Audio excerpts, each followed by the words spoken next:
स्व पर राज्य करने की। सारे दिन के अंदर स्व पर राज्य करने की अथॉरिटी कहाँ तक प्रैक्टिकल में रहती है, ये चेकिंग करते हो। अगर स्व पर राज्य करने के लिए वही चीज़ है, खुद को आत्मा समझना। और जो बाबा ने आज संवाद दिया ना, मैं मास्टर सर्वशक्तिवान हूँ, वो हमेशा याद रहे, स्मृति में रहनी चाहिए, राइट? तभी हम स्व पर राज्य कर सकते हैं, स्व की सारी कर्म इंद्रियों के ऊपर राज्य कर सकते हैं। तो बाबा कहते हैं स्व पर राज्य करने की अथॉरिटी कहाँ तक प्रैक्टिकल में रहती है, चेकिंग करते हो। नॉलेज की अथॉरिटी, बाबा हर रोज हमें जो ज्ञान देता है, नॉलेज की अथॉरिटी से पावरफुल स्वरूप। क्योंकि जब नॉलेज जब हम सुनते हैं, आत्मा में शक्ति बढ़ती है, राइट? तो हम पावरफुल बनते हैं। तो बाबा कहते हैं नॉलेज की अथॉरिटी से पावरफुल स्वरूप कहाँ तक रहता है। नॉलेज तो सुना है, लेकिन उससे शक्ति, क्योंकि उसको बार बार चिंतन करने से आत्मा में वो एक ताकत भरती है, राइट? तो बाबा कहते हैं पावरफुल स्वरूप कहाँ तक रहता है, वो हमें देखना है। हम परिस्थितियों के ऊपर से जब आते हैं, या कोई आत्मा की तरफ से या कुछ भी ऊपर नीचे, तो बहुत जल्दी नहीं हो जाते हैं, वो देखना है। फिर बाबा कहते सर्व प्राप्त हुई शक्तियों की अथॉरिटी मायाजीत व प्रकृतित बनने में कहाँ तक प्रैक्टिकल में अनुभव होती है, कि बाबा से सर्व शक्तियाँ हमें प्राप्त है। तो वही कोई भी माया के ऊपर हम जीत पाने के लिए वही शक्ति वही समय पे हमें याद आती है कि नहीं, उसको स्वरूप में लाते हैं कि। और प्रकृति जीत बनने में 5 तत्वों से बना हुआ शरीर भी बहुत सारा हमारे अ, आता है, राइट? परीक्षाएँ वहाँ भी आती है।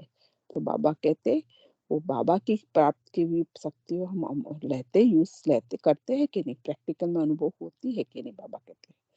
क्योंकि हमें प्रकृति जीत भी बनाती है और माया जीत भी बनाती है, सर्व प्राप्त शक्तियों से, राइट?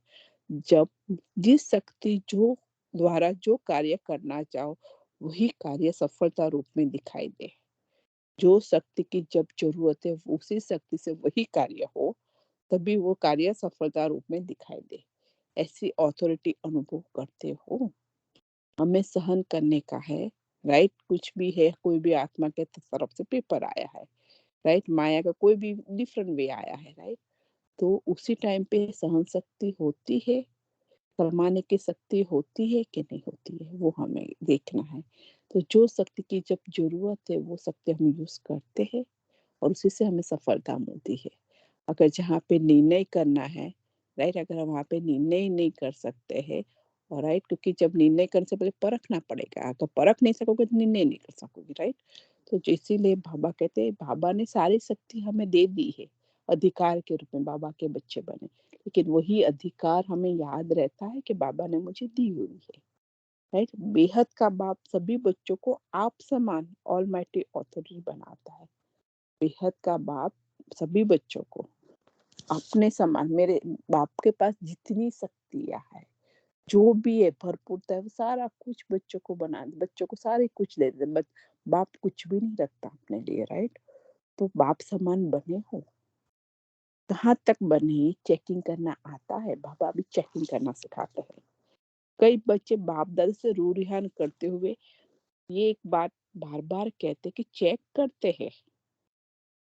बाबा कहते हैं रू रिहान जो बच्चों की बाबा जो देखता है, क्योंकि हम संकल्प से बाबा से रू रिहान करते हैं, हमारे हर संकल्प में से, राइट? तो बाबा कहते, तो कई बच्चे कई कोई चीज एक ही चीज बार बार कहते कि बाबा हम चेक तो करते हैं, लेकिन अपने को चेंज नहीं कर पाते हैं। जानते हैं, मानते हैं और सोचते हैं, लेकिन कर नहीं पाते। जो आज आत्मा ने बताया ना, रीना जी ने, राइट?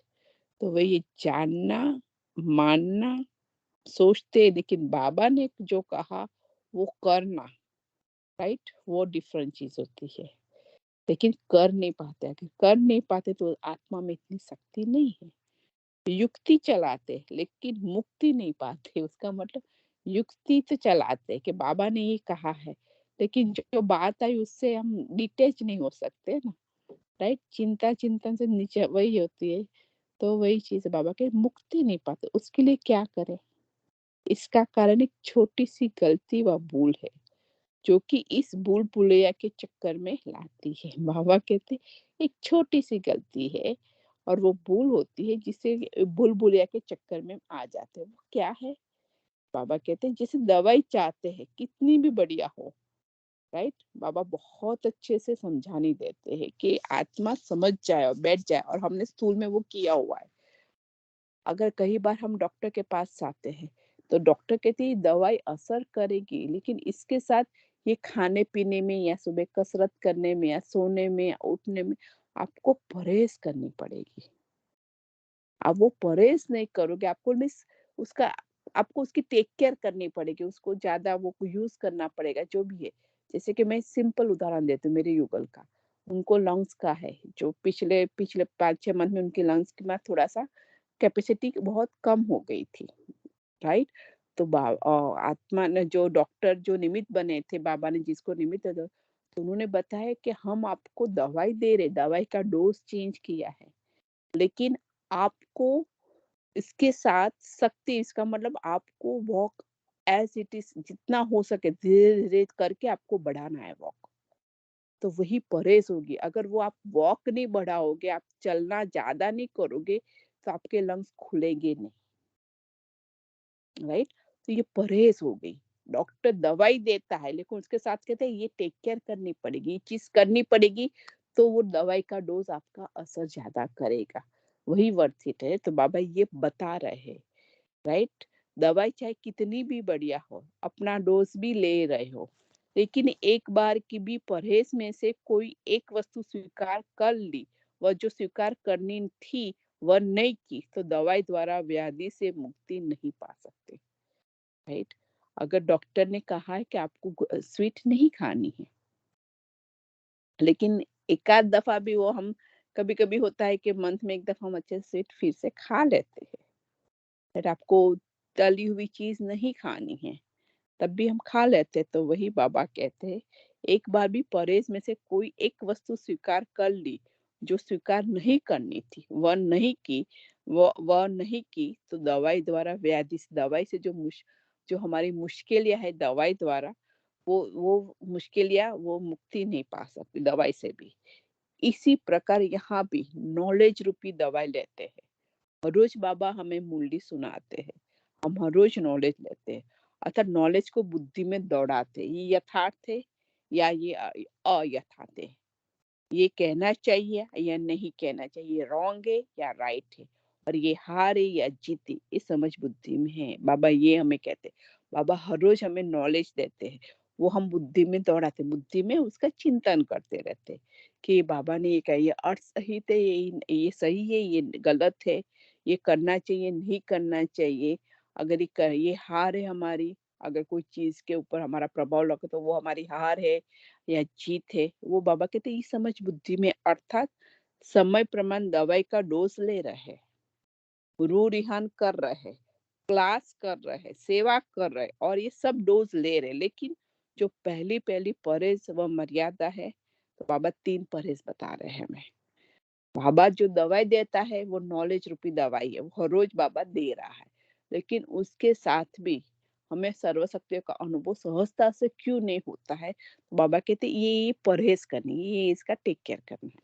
बाबा कहते पहली परहेज है, एक बाप दूसरा ना कोई, इसी स्मृति में और समर्थि में रहना है, ये मूल परहेज निरंतर नहीं करते हो, तो ये बाबा कहते मेरा तो एक बाप, हम बोलते कई दफा है, लेकिन उसको अनुभव नहीं करते, उसको यथार्थ वैसे उसका साथ बाबा को साथी बना के काम नहीं करते। बाबा कहते हमेशा बुद्धि में, कहते बाबा कहते कि आप कहते हो मेरा मेरा एक बाप दूसरा नहीं, तो फिर दूसरों का चिंतन कहाँ से आ जाता है, राइट? हम कहते हैं बोलते हैं, लेकिन तब भी किसी आत्मा को सामने देखते हैं या कुछ होता है तो उसका चिंतन चलना चालू हो जाता है बुद्धि में, राइट? तो बाबा इसलिए हमें पक्का करवा रहे हैं। बाबा कहते एक बाप दूसरा ना कोई, इसी स्मृति से अगर यही हम याद रखेंगे, तभी आत्मा में समर्थी ताकत आएगी, आत्मा और समर्थ और बलवान बन जाएगी, राइट? समर्थ में रहना, ये मूल परहेज निरंतर नहीं करते हो, और ही कहीं ना कहीं अपने को ये क्या कहकर धोखे में रखते कि मैं तो हूँ ही शिव बाबा का, और मेरा है ही कौन। बाबा कहते, और फिर अपने आप को ये धोखे में रखते, तो मैं तो हूँ ही शिव बाबा का, मेरा है ही कौन। लेकिन प्रैक्टिकल में ऐसा स्मृति स्वरूप हो जो संकल्प में एक बाप के सिवा दूसरा कोई व्यक्ति, वैभव, संबंध, संपर्क व कोई साधन स्मृति में ना आए। बाबा कहते अगर संकल्प में आपके एक बाप के सिवा कोई व्यक्ति भी नहीं आना चाहिए, वैभव भी नहीं, संबंध संपर्क व कोई साधन भी नहीं स्मृति में ना आए। ये है कड़ी अर्थात मुख्य परहेज। ये हमें मुख्य परहेज करनी बाबा कहते। इस परहेज में अलबेले होने के कारण, मन मत के कारण, वातावरण के प्रभाव के कारण या संग दोष के कारण, बाबा रीजन भी बताते हैं। हम अलबेले हो जाते हैं अपने मत के, मन मत के कारण, वातावरण के प्रभाव के कारण, संग दोष हमारे संग के कारण निरंतर नहीं रह सकते। कितना अटेंशन देना चाहिए उतना, जितना अटेंशन देना चाहिए ना इतना हम नहीं देते हैं। अल्पकाल के लिए फुल अटेंशन रखते हैं, फिर धीरे धीरे फुल, बाबा कहते थोड़े समय के पूरा अटेंशन रखते, फुल अटेंशन रखते, फिर धीरे धीरे फुल खत्म हो जाता है। बाबा देखो बाकी पावरफुल बनाते, तो बाकी धीरे धीरे वो फुल खत्म हो जाता है, राइट। तो खूब फुल खत्म हो जाता है और अटेंशन हो जाता है। बाबा कहते हैं हम अल्पकाल के लिए फुल अटेंशन रखते हैं, फिर धीरे धीरे फुल खत्म होता है, अटेंशन हो जाता है। उसके बाद अटेंशन अनेक प्रकार के टेंशन में चला जाता है। सही है। बाबा तो बाबा ने जो आत्मा को निमित्त बनाया होगा वो बाबा हमें समझ लेना है अपने आप को, राइट, कि बाबा हमें क्या कहना चाह रहा है। राइट। तो बाबा कहते हैं फूल निकल जाता है, फिर अटेंशन रह जाता है, और अटेंशन अलग अलग टेंशन में परिवर्तन हो जाता है। अटेंशन अनेक प्रकार के टेंशन में चला जाता है, राइट। परिस्थितियां व परीक्षाओं व अटेंशन बद टेंशन का रूप हो जाता है। परिस्थितियों के या परीक्षाओं के वश हो जाते हैं तो अटेंशन के बदले हम टेंशन बन जाता है, टेंशन का रूप हो जाता है। इसी कारण जैसे ओम शांति भूमिका बेन, इसमें हमें मुरली का पॉइंट याद रखना है कि परिस्थिति या परीक्षा आए, चलो बाबा ये कहता है, हमारा चिंतन और साथ साथ में चलना चाहिए कि बाबा जैसे कहते हैं ना तो हमें सीधा सॉल्यूशन की तरफ जाना है। मैं इस तरह से थोड़ा मुरली पढ़ती हूँ हमेशा कि चलो बाबा ये कहता है कि अटेंशन बदल टेंशन हो जाता है, तो फिर परिस्थिति और परीक्षा है तब क्या करना है। तो बाबा के हिसाब से क्या करना है, हमें हमें उसको टेस्ट पेपर के रूप में लेना है। पेपर टाइगर है इस तरह से लेना है, मुझे आगे बढ़ाने का रास्ता इस तरह से लेना है। तो क्या होगा कि टेंशन तो हो ही जाता है फर्स्ट प्लेस में, जैसे कहते हैं ना कि इमीडिएटली तो फ्यू सेकंड के लिए तो वो टेंशन ही होता है जब अटेंशन नहीं होता तब। लेकिन राइट अवे बाबा के ज्ञान से हम उसको चेंज कैसे करेंगे, इस तरह से चेंज करेंगे। तो मतलब मुझे ये सुनते सुनते वो ख्याल आया तो मैंने शेयर किया कि बहुत जैसे मैं अपने आप को हमेशा वो लाइन में रख देती हूँ कि चलो बाबा ये कहता है लेकिन मुझे इसमें से निकलना हो तो बाबा की कौन सी ज्ञान की पॉइंट यूज करूँ। तो क्या है कि अपने सबकॉन्शियस माइंड को जब इस तरह से प्रोग्राम करते हैं हम बार बार, तो जब सिचुएशन आती है तो राइट अवे वो चीज याद आती है जो अंदर में पड़ा हुआ होता है हमारा चिंतन। यस इसीलिए बाबा कहते हैं ना विचार सागर मंथन यस करो। तो यस मुझे लगता है कि इसी वजह से ही जब मेरे पास साथ सिचुएशन आई तो राइट अवे मुरली का पॉइंट याद आ गया था रात के 12:30 बजे भी। तो बाबा ने ही याद दिलाया, तो थैंक्स टू बाबा फॉर एवरीथिंग। लेकिन मैंने बोला ना, मैं हिली नहीं थी थ्रू आउट। तो ये देखो यही था ना, मेरे लिए तो परीक्षा भी थी और परिस्थिति भी थी, दोनों थी। यस। इसीलिए मुझे ये सब याद आया। Om Shanti, thank you. ओम शांति। मैं भी इसमें एक पॉइंट ऐड करूंगी कि जब मैंने अभी जब वरदान एक्सप्लेन करे थे तो अपकारियों पर उपकार, ये मेरा पर्सनल एक्सपीरियंस डेली हो रहा है। क्योंकि जब कोई अपकारी होता तो हमारे मन में आता है कि इसने ऐसा किया तो मैं क्यों करूं इसके साथ ऐसा, तो मैं इसकी हेल्प क्यों करूं। लेकिन फिर वही बाबा की बात याद आती है कि हम भी तो अपकारी हैं और बाबा ने हमारे पे उपकार किया, तो हम कौन होते हैं उसको जज करने वाले। तो जो हमारा कर्तव्य बनता है वो हमें करना है। एक कुछ सेकंड हाँ, और ये आप जो बोले ना, ये भी मुरली की पॉइंट है, एग्जैक्ट अव्यक्त मुरली में यही पॉइंट आई है हाँ कि तो मैं आपके ऊपर उपकार करता हूँ तो आप कौन होते हो मेरे हाँ मेरे बच्चे पर उपकार करने वाले। हाँ, तो बाबा ने एक और मुरली में यही कहा था कि जहाँ 36 गुण में से अगर किसी में एक भी पॉजिटिव पॉइंट है तुम उसको पकड़ के उसकी हेल्प करो, उसके बाकी 35 जो अवगुण है उसमें ध्यान नहीं दो। तो ये मैं आजकल अपने ऊपर कर रही हूँ। लेकिन कुछ सेकंड्स के लिए टेंशन हो जाती है, ये धरती बहन ने ठीक कहा, फिर उसको मैं चेंज करती हूँ फटाफट, क्योंकि बाबा ने जो कहा हमें उसको फॉलो करना है। एकदम से तो मैं नहीं कहूंगी कि मैं हमेशा ही अटेंशन में रहती हूँ, ऐसा तो कहना झूठ होएगा, पर कुछ सेकंड्स के लिए टेंशन होती, फिर उसको चेंज करना है हमें इमीडिएटली, क्योंकि टेंशन में रह के देख लिया क्या होता है हाल। अब हमें बाबा का बन गए तो हमें बाबा की बात को मानना है। ये मैं कहना चाहती थी। ओम शांति। ओम शांति। तो बाबा भी आगे बता रहे, राइट, हम्म। कि इसी कारण जैसे स्मृति बदल जाती है तो समर्थी भी बदल जाती है, राइट। अगर अटेंशन बदल जाता है तो टेंशन का रूप होता है। तो बाबा कहते हैं अगर स्मृति बदल जाती है, राइट, तो समर्थी भी बदल जाती है। ऑलमाइटी अथॉरिटी के बदले माया के वशीभूत होने के कारण वशीकरण मंत्र काम नहीं करता, अर्थात युक्ति मुक्ति नहीं दिलाती है। क्योंकि कोई भी माया हम वश हो जाते हैं, किसी भी परिस्थितियों परीक्षाओं के वश हो जाते हैं ना, तो वो वशीकरण है, वो माया का वशीभूत होने के कारण, राइट। तो वो जो हमें जिससे कोई भी युक्ति निकालते हैं मुक्त होने के लिए, लेकिन वो युक्ति हमें मुक्ति नहीं दिलाती। और फिर चिल्लाते और चाहते भी है कि फिर क्यों नहीं होता है। तो मूल परहेज चाहिए। इस एक बात पर निरंतर अटेंशन रखो, मेरा तो एक शिव बाबा, दूसरा ना कोई। जब भी कोई है हमें सिर्फ बाबा को याद करना, पहले ही चिंतन में हमारा बाबा आना चाहिए। मदद का फर्स्ट सबसे पहले हमारा बाबा है, राइट। और दो, हाँ, आपको ब्राह्मण परिवार भी मदद करेगा, लेकिन सबसे पहले बाबा। और बाबा जब जिस आत्माओं को निमित्त बनाएगा फिर वो आत्माओं को आपको कह देना है। बाबा ये कहते हैं पहली परहेज हमें निरंतर अटेंशन रखना है, ये पहली परहेज है, दवाई के डोज के साथ, नॉलेज के साथ। दूसरा है, बाप ने तो अधिकार दिया है अपने आप को अपने आप का मालिक बनने का। उसका मतलब खुद को आत्मा। अपने आप का मालिक कब बनते हैं? खुद को हम आत्मा समझ के चलेंगे तभी, राइट। लेकिन रचयिता बनने के बजाय स्वयं को रचना, रचना का मतलब है दे, राइट। खुद को दे समझ लेते हैं, अर्थात दे समझ लेते हैं। तो बाबा कहते हैं हमें बाबा ने अधिकार दिया है कि स्वयं का आप स्वयं के मालिक हो। आप आत्मा मालिक हो, सारे कर्मेंद्रियों की मालिक हो, राइट। आप अपने संकल्पों के भी मालिक हो, आप अपने संकल्प के भी रचयिता हो, हर चीज के आप मालिक हो। बाबा ने कहा है रचितापन का, लेकिन रचयिता बनने की बजाय स्वयं को रचना अर्थात दे समझ लेते हैं। जब रचयितापन भूलते हो, खुद को आत्मा हम भूल जाते, तब माया अर्थात दे अभिमान तुम्हें रचयिता के ऊपर रचयिता, राइट, रचयिता के ऊपर रचयिता बनती है, अर्थात अपना अधिकार रखती है। हम खुद को हम भूल जाते हैं, तो हम जो रचयिता है माया, उसके ऊपर वो अधिकार रखने चालू कर देती है, राइट, दे।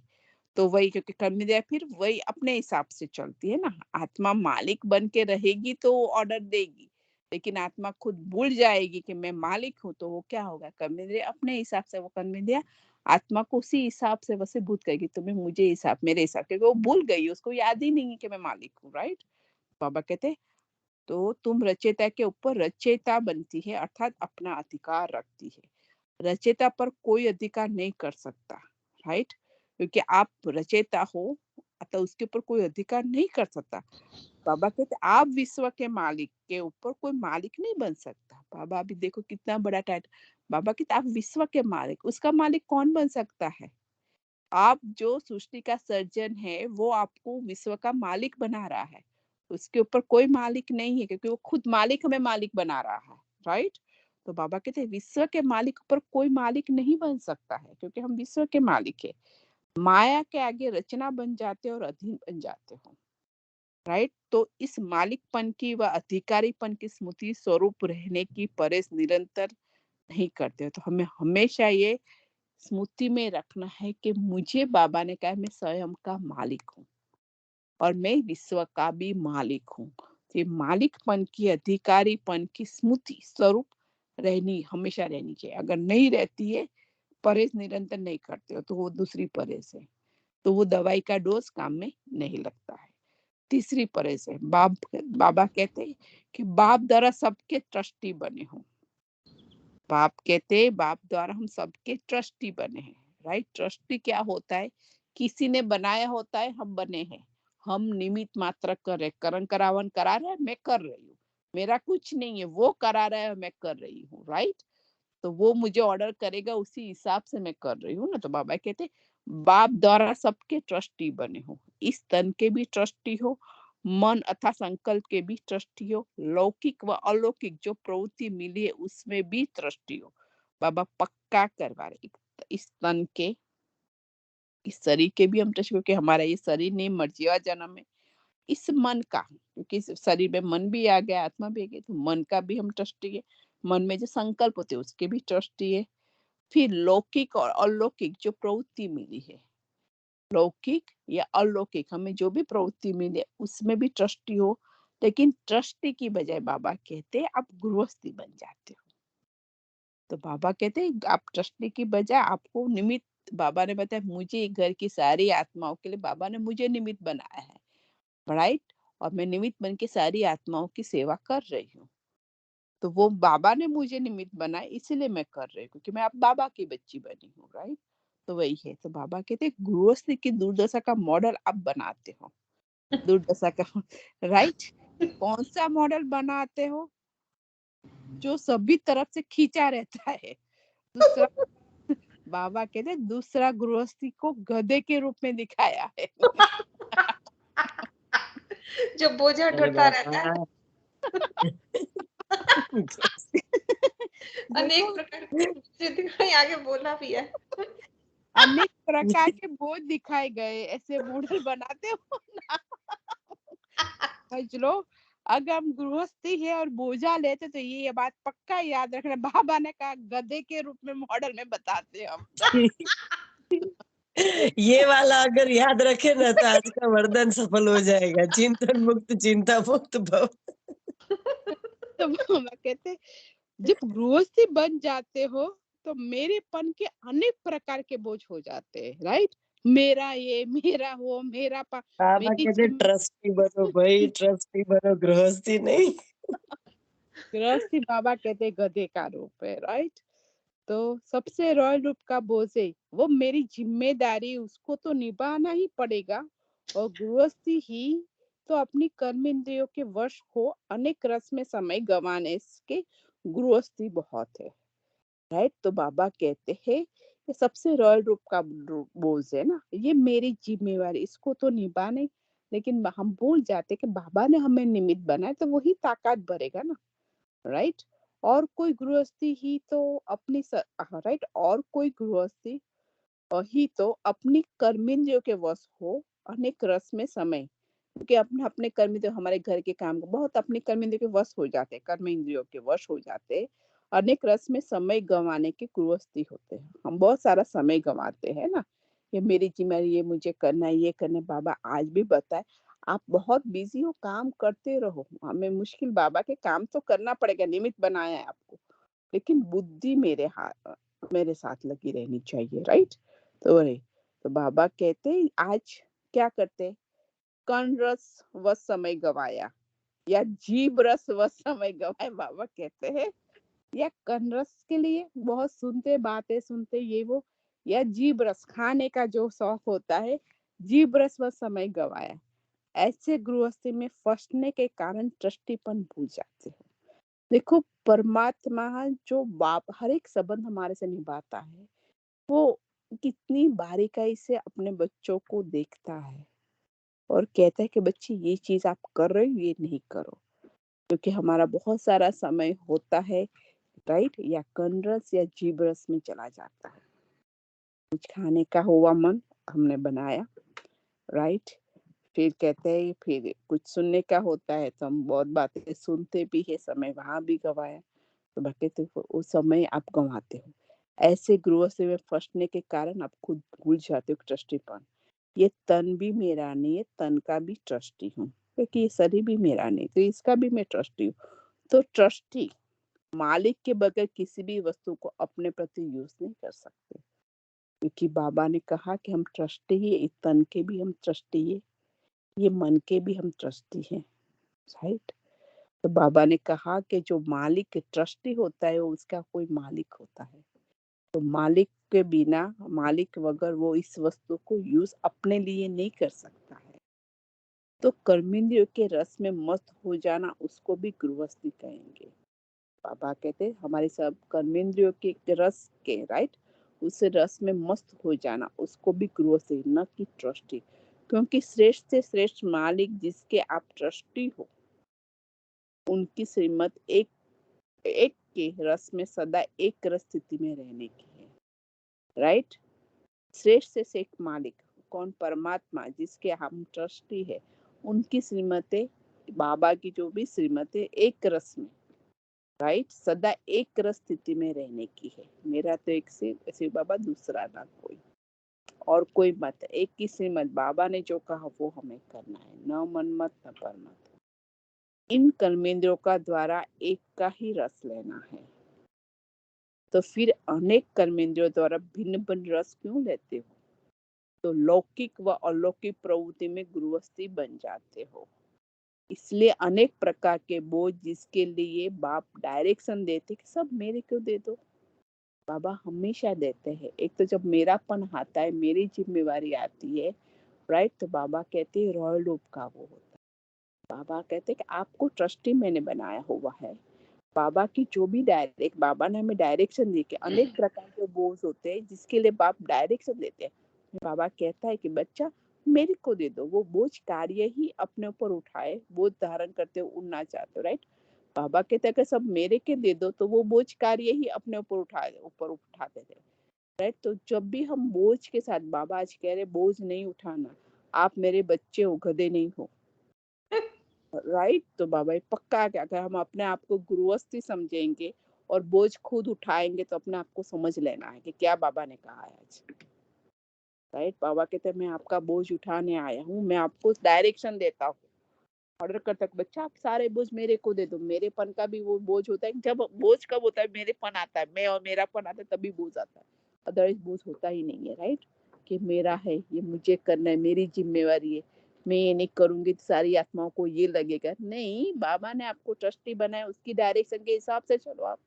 बाबा ने की जो श्रीमत है उसी हिसाब से चलना है हमें, अपनी मनमत और परमत नहीं यूज करनी है। तो इस परहेज की कमी के कारण युक्ति चलाते हो लेकिन मुक्ति नहीं पाते हो। तो बाप दादा को भी ऐसे बच्चों पे तरस पड़ता है। मास्टर सागर और एक अंजलि के प्यासे हो, एक बूंद के प्यासे सागर हो।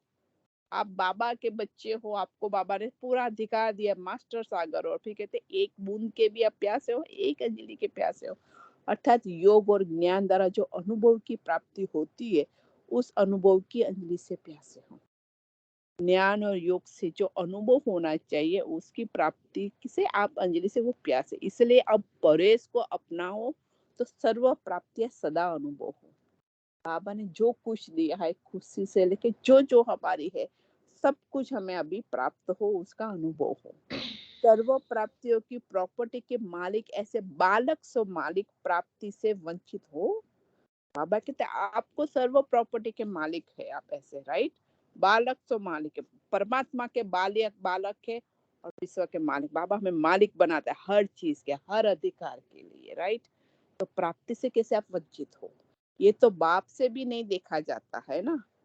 बाप पे बाप कहते मैंने बेचा आपको सब अधिकार दे दिए, सब कुछ दे दिया है, फिर भी आप उससे वंचित कैसे रह जाते हो? क्योंकि आपकी स्मृति में ये चीज, परहेज हम नहीं करते हैं, राइट। तो अब 63 जन्मों के गृहस्थीपन के संस्कार छोड़ो, कि हमने 63 जन्मों के देह भान में आके गृहस्थीपन के हमारे संस्कार बन गए ना। तो बाबा कहते संस्कार छोड़ो, तन के और मन के ट्रस्टी बनो। सब बाप की जिम्मेवारी, मेरी जिम्मेवारी नहीं है, इस स्मृति से हल्के बन जाओ, तो फिर जो सोचेंगे वही होगा, अर्थात हाई जंप लगाएंगे। बाबा एक लाइन में सब कुछ कह रहे हैं कि सब बाप की जिम्मेवारी है, मेरी कोई जिम्मेवारी नहीं है। परिस्थिति भी आई, उसमें पार करने की भी जिम्मेवारी उसकी है, परीक्षा भी उसमें पास करने की जिम्मेवारी भी उसकी। लेकिन हम निश्चिंत बेफिक्र बन जाएंगे, सब कुछ उसको दे देंगे ना, स्मृति से हल्के बन जाएंगे, तो फिर सोचेंगे, फिर जो सोचेंगे वही होगा, अर्थात हाई जंप लगाएंगे। तो ये रोना चिल्लाना रू रिहान में परिवर्तन हो जाएगा, राइट। तो बाबा कहते आप रोते हो ना, बाबा ये मदद कर। बाबा कहते रोना चिल्लाना रू रिहान में परिवर्तन हो जाए। रू रिहान द्वारा रूहों में राहत भर सकेंगे। रू रिहान द्वारा रूहों में, आत्माओं में हम राहत, नहीं तो कभी अपनी शिकायत है, कभी परिस्थिति की शिकायत है, इसमें रू रिहान का समय समाप्त कर देती है। बाबा कहते हैं कभी कभी हम अपनी शिकायतें करते, कभी कभी परिस्थिति की शिकायत, इसमें रू रिहान का समय समाप्त कर देते। तो अब शिकायतों को रू रिहानियत में बदली करो, राइट। शिकायत नहीं करनी, बाबा से रू रिहानत करो, बाबा से बातचीत, बाबा सत्याल को, राइट। बाबा सिखाते, बाबा अभी तो हम फूल बन रहे हैं, राइट। हम पहले कैसे थे, फूल थे, अभी तो हम फिर से आप हमें लेने आए हो, राइट। तो हम आपके साथ सूखे सूखे लेने, आप जो कहेंगे उसी हिसाब से बन के आपके साथ हम चलेंगे, है। तो बाबा ये हमें सिखाता है कैसे रू रिहान करना है ना। तो बाबा कहते हैं तो अब शिकायतों को रूहानियत में बदली करो, तब संगम युग के सुखों को अनुभव करेंगे। फिर संगम युग है, परमात्मा अभी हमारे साथ है, तो तब भी सुखों का अनुभव अभी हमें करना है। बाद में तो बाबा ने कहा कि त्रिलोकीनाथ मेरे बच्चे हो, राइट। लक्ष्मी नारायण भी नहीं, देवता भी कोई नहीं है, क्यों कि वहाँ बाबा ज्ञान भी नहीं देता है और वहाँ पे याद भी नहीं होता है, क्योंकि वहाँ परमात्मा नहीं होता है हमारे साथ, राइट। तो बाबा अभी हमारे साथ, बाबा के संगम युग पे हर सुखों का अनुभव करो, सारे बोझ दे के हल्के हो जाओ।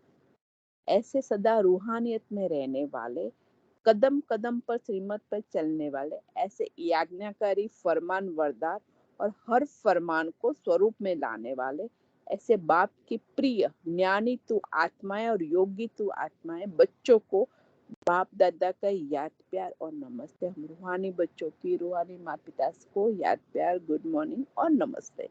अच्छा, ओम शांति। और मूल्य का सारे कई बच्चों की बाप दादा से यही सिखाते, कुछ जान, राइट, कि कुछ जानते मानते और सोचते हुए भी कर क्यों नहीं पाते हैं, सर्व प्राप्तियों को अपने जीवन में अनुभव क्यों नहीं कर पाते। इसका कारण ये है कि ज्ञान औषधि, ज्ञान को बाबा ने यहाँ पे अभी बोला है औषधि, आगे बताया दवाई, राइट। तो बाबा के ज्ञान औषधि का सेवन करने के साथ साथ धारणा रूपी परहेज नहीं रखते हैं, अर्थात ईश्वरीय मर्यादा में नहीं रहते हैं, राइट। तो ज्ञान औषधि है, राइट, ज्ञान दवाई है, उसके साथ जो बाबा ने कहा है उसकी धारणाओं को हमें परहेज के रूप में रखना है, ईश्वरीय मर्यादा में हमें चलना है।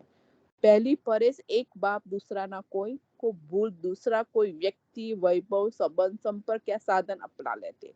दूसरी परहेज, स्वयं को रचयिता अर्थात आत्मा समझने के बजाय रचना अर्थात देह समझ लेते। और तीसरी परहेज, सृष्टि की बजाय गृहस्थी बन जाते। देखो बाबा एक में बता दिया, right.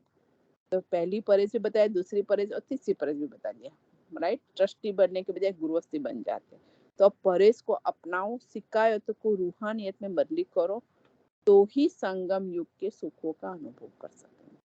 Thank you Baba, thank you. बहुत अच्छी मूल्य है, बहुत गुह्य मूल्य है, जो हमें नहीं, कई बार हम ऊपर नीचे हो जाते हैं। तो बाबा ने अभी आज परहेज बता दी।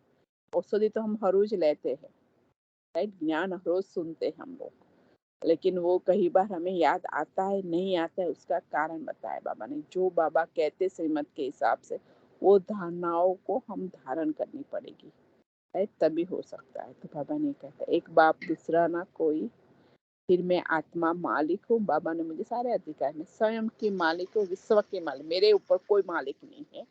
और तीसरी बाबा ने बताया, मैं ट्रस्टी हूँ, मैं गृहस्थी नहीं हूँ, राइट। बाबा ने मुझे ट्रस्टी बनाया, तन और मन की भी मैं ट्रस्टी हूँ। सारा बोझ मेरी, कोई जिम्मेवारी है, सभी बाबा की जिम्मेवारी, मेरी कोई जिम्मेवारी, क्योंकि मैं तो सिर्फ उसका, उसने बताया उसी हिसाब से काम कर रही हूँ, राइट। तो मालिक की जवाबदारी है, तो उसको मालिक को फिर पकड़ा दो सारी जवाबदारी, ओम जिम्मेवारी। शांति।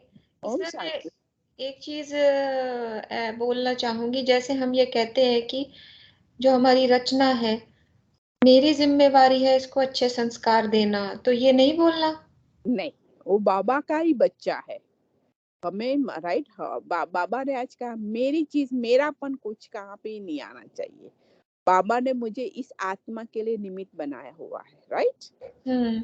तो वही चीज है, क्योंकि बाबा को ऐड करेंगे तो बाबा की भी जिम्मेवारी, हम खुद जब हम अपनी जिम्मेवारी समझेंगे ना, तो बाबा वहां पे हेल्प नहीं करेगा। तो फिर हम मतलब कैसे, हमें नहीं, हमें वही बाबा ने कही है, बाबा का बच्चा है, हमें जो बाबा देते हैं वही हमें परोसना है, क्योंकि वो तो ज्ञान में नहीं चल रहे हैं ना, हमें राइट। ऐसे नहीं कहना कि मेरी जिम्मेवारी नहीं है, नहीं ऐसे नहीं कहना ना। नहीं नहीं। एक युक्ति बताऊं? हाँ हाँ जी। बोलो। ऐसा ऐसा बोलने का कि मैं बाबा के बच्चे को ये रास्ता बता रही हूँ, ये युक्ति बता रही हूँ, ये मैं ट्रिक बता रही हूँ, मैं बाबा के बच्चे को ऐसा कह रही हूँ। मेरा बच्चा नहीं रखने का स्मृति में, ये बाबा का बच्चा है ना। तो जो भी करना हो ना, तो मैं बाबा को बच्चे को नहला रही हूँ, पिला रही हूँ, स्कूल भेज रही हूँ अच्छी शिक्षा के लिए। और जब कोई कमी दिखती है तो मैं उनको वहां पिन पॉइंट करती हूँ। मैं मेरा बच्चा ऐसा निकाल देने का, कॉन्शियसनेस चेंज कर देने की बाबा वही तो करवाते हैं अभी संगम युग में। बाबा मैं ने आज ही तो बोला ट्रस्टीशिप रखो। मैं तो ट्रस्टी हूँ, ये बच्चे की परवरिश करने के लिए बाबा ने मुझे ट्रस्टीशिप दी है, तो मैं उसका ध्यान रखती हूँ। लेकिन वो मेरा बच्चा थोड़ा है, मैंने तो तन मन धन परिवार सहित सब कुछ समर्पण कर दिया है, तो मेरा तो कुछ भी नहीं रहा ना। तो इसलिए मेरापन नहीं रखने का, बाबा का बच्चा है, मैं ट्रस्टी बनकर उसको संभाल रही हूँ। तो मेरा फर्ज है, ट्रस्टी का फर्ज क्या होता है कि वो इधर उधर साइड सीन में नहीं चला जाए, उसको जो अच्छी बात है उस याद दिलाने का मेरा फर्ज है कि मुझे एज अ ट्रस्टी ये भगवान ने कार्य सौंपा है। बस वो कॉन्शियसनेस रख दो, फिर देखो कमाल। फिर हम हल्के हो जाएंगे ना, फिर वो जिम्मेवार है, बाबा जिम्मेवार है। एक एक मैं इसका एग्जांपल देना चाहती हूँ कि जो बाबा ने लाइन बोली है महावाक्य कि ज्ञान औषधि का सेवन करने के साथ साथ धारणा रूपी परहेज नहीं रखते, अर्थात ईश्वरीय मर्यादा में नहीं रहते। तो कल रात को क्या हुआ, मैं इंस्टाग्राम पे मैं मैसेज पढ़ रही थी, ढूंढ रही थी कोई अच्छा मैसेज मिल जाए, कोई अच्छा। तो उसमें एक छोटी सी क्लिपिंग आई हॉरर मूवी की। तो मतलब देखो माया कैसे कैसे मतलब मेरे पे हावी हुई, कहती चलो थोड़ी सी एक कुछ सेकंड्स की थी, 10 सेकंड की। वो क्लिपिंग देख तो ली मैंने, पर रात को जब मैं लेटर लिखने लगी तो मेरे को वो ध्यान में रही। फिर सोते टाइम भी मुझे वही क्लिपिंग ध्यान में रही। फिर पूरी रात ठीक से नींद नहीं आई। सुबह उठी तो फिर मुझे वही डरावना क्लिपिंग, हॉरर क्लिपिंग आ गई। तो मैंने कहा देखो बाबा की बात नहीं मानी, तो माया मुझे थप्पड़ पे थप्पड़ मारे जा रही है कि तू देख, अब देख तू इस चीज को। तो मैं मतलब एक लेसन लर्न करा कि बाबा की श्रीमत में अगर मैं अपनी मनमत जोड़ूंगी, जो बाबा हमेशा कहते हैं, हम फॉलो नहीं करते उस चीज को, तो ये उसका रिजल्ट होता है। ना लेटर ठीक से लिखा गया मेरे से, ना रात को नींद ठीक आई, ना सुबह अमृत वेला आज अच्छा गया मेरा। तो यही परहेज हम जब नहीं रखते तो हमारा रिजल्ट हमारे सामने आ जाता है। फिर परमात्मा को दोष देते हैं कि ऐसा हुआ ऐसा हुआ। परमात्मा को दोष देने की या उनसे शिकायत करने का हमारा कोई राइट नहीं, जब हम परमात्मा की श्रीमत को ही फॉलो नहीं करते हैं। तो ये मतलब अनजाने में वो क्लिपिंग मेरे सामने आ गई, मैंने हुआ न कि आप आत्मा रचयिता हो और आपने रचना को देखा, दुनिया वालों ने जो बनाया मूवी या वीडियोस बनाया, तो रचना ने ही बनाया न, देहधारियों ने बनाया, वो आपने देखा तो आप रचना में माया ने आपको फंसा दिया। क्योंकि हमारा सबकॉन्शियस माइंड जो देखता है न उसी को पिकअप कर लेता है, फिर उसी को बार बार विजुअलाइज कराता रहता है। इसलिए बाबा रोज कहते हैं कि बाबा इतना अच्छा जो हमें डिस्क्रिप्शन देते हैं घर का, स्वर्ग का, सूक्ष्म वतन का, है ना, तो बाबा कहते उसी को विजुअलाइज करते चलो, अपने रोल को विजुअलाइज करते चलो, ये सब बातों को भूलो। अभी बुद्धि, आज ही बोला ना, बुद्धि को खाली कर दो, दूसरी कोई बात बुद्धि में नहीं होनी चाहिए, नहीं तो बाबा की ज्ञान की पॉइंट और उसका स्वरूप, उसका विजुअलाइजेशन आपको मनस पटल पे आएगा ही नहीं। तो इसलिए किसी भी सोशल मीडिया पे कोई भी वीडियो, कभी कभी है ना गुस्से है ना, बाबा का ज्ञान देखने के साथ कोई यदि नजर पड़ गई ना दूसरे वीडियो के ऊपर, और थोड़ा भी मन हुआ ना देखने का, तो आप ऐसे अंदर डूबते जाएंगे ना, आपको पता ही नहीं चलेगा माया कहाँ ले गई। इसलिए अभी उसी का भी बाबा कहते परहेज कर लो, सोशल मीडिया पे कुछ भी नहीं देखना है।